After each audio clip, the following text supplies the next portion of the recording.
Saya ini termasuk kiai yang masih orisinil. Maksudnya orisinil gini. Suatu saat atau kapan saja saya kok sudah tidak laku jadi kiai, asal Islam jalan tetap seneng, karena nggak penting yang populer saya apa enggak itu tidak penting, yang penting agama ini tetap jalan. Sama negara ini harus jalan siapapun presidennya. Ya, ini penting saya utarakan karena perbedaan antara nafsu dan komitmen beragama itu tipis sekali. Sehingga dulu pernah ada cerita, ini bukti keadilan Rasulullah SAW. Pernah suatu saat Nabi itu ngaji, yang ngaji seperti ini. Terus ada pemuda dengan cueknya ngelewati masjid yang sedang dipakai Nabi ngaji. Singkat cerita semuanya ngomel ya, bergumam. Celaka betul pemuda itu, ada Nabi ngaji kok tidak ikut ya. Tapi Nabi secara besar hati ngendikan, ini ada di beberapa kitab di Fadhailul Kasbi, keutamaan kerja. Kata Nabi, pemuda itu mau mencangkul di lahannya. Jika dia mencari nafkah untuk keluarganya, untuk kebaikannya, maka itu bagian dari ajaranku. Jadi Nabi berbesar hati bahwa kerja seperti itu bagian dari ajarannya. Jadi tidak harus datang ke majelis ngaji.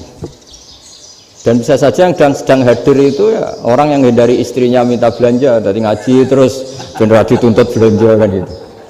Mungkin anak-anak UMM yang kesini daripada tengok-tengok yang Malang bosen jalan-jalan ke Rembang gitu. Nah, jadi nggak mesti benar juga niatnya gitu. Jadi ya sama itu. Jadi kalau di dunia kiai yang masih orisinil itu nafsu itu benar-benar dilatih.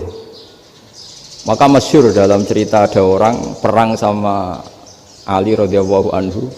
Ketika perang ini sangat semangat, tapi ketika orang itu meludahi dan Sayyidina Ali ini tersinggung karena diludahi, Sayyidina Ali langsung angkat tangan, sudah perangnya nggak usah diteruskan karena saya marah sama kamu sekarang demi nafsu karena kamu meludahi saya, padahal saya tadi motifnya demi Allah dan Rasul. Jadi sangat tipis bedanya kita emosi karena diri kita dan emosi karena Allah dan Rasul. Sehingga ketika diludahin ini terus beliau mikir jangan-jangan perang saya karena saya diludahi. Nah yang hilang dari peradaban modern adalah Allah itu tidak begitu hadir di hati kita. Saya sering cerita di mana-mana, teks hadis itu sebenarnya berbunyi gini, ini hadis sahih. Mangka na yu'minu billahi wal yaumil akhir fal yukrim jarohu. Ada yang fal yukrim jarohu doifahu, ada yang fal yakul khairan aul yasmut. Siapa yang iman dengan Allah dan Rasul maka harus memuliakan tetangganya, memuliakan tamunya. Dulu itu ada seorang ulama dipanggil anak muda, dibully terus sekarang. Wahai kiai, datang ke rumah saya. Datang kiai itu. Setelah sampai ke rumah orang itu, silakan kiai kembali ke rumahnya, saya tidak butuh kiai. Kiai itu dengan riang kembali. Setelah di rumah dipanggil lagi, Pak Yai silakan datang ke rumah saya. Datang lagi, ya senyum-senyum kiainya santai. Wah nggak jadi butuh Pak Yai, silakan kembali lagi. Sampai 3 kali. Oh itu kalau rektor digitukan marah itu, dosen marah. Kiainya santai, santai senyum-senyum rileks. Ketika ditanya kenapa Pak Yai tidak tersinggung, jawabannya unik. Anak muda, saya ini senang sekali nuruti perintah Allah, disuruh menghormati tetangga. Sehingga ketika Anda manggil ya saya datang. Ketika Anda nyuruh pulang ya saya pulang. Saya senang sekali nyenangkan tonggo. Dan itu perintah Allah, jadi tidak ada hubungannya dengan kamu.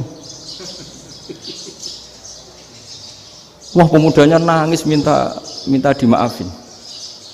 Kalau kita kan enggak, kita ini dosen, kiai, mungkin kita doktor, mungkin kita profesor. Tapi kita ini sering didikte oleh orang bodoh. Kalau orang bodoh itu jengkel, lo kita ya jengkel. Lo kamu jengkel, dijengkelkan orang bodoh itu namanya terdikte. Itu bodoh apa pinter? Wah itu tidak pinter sama sekali. Kalau betul-betul kamu pinter hanya bisa didikte oleh Allah Subhanahu wa Ta'ala.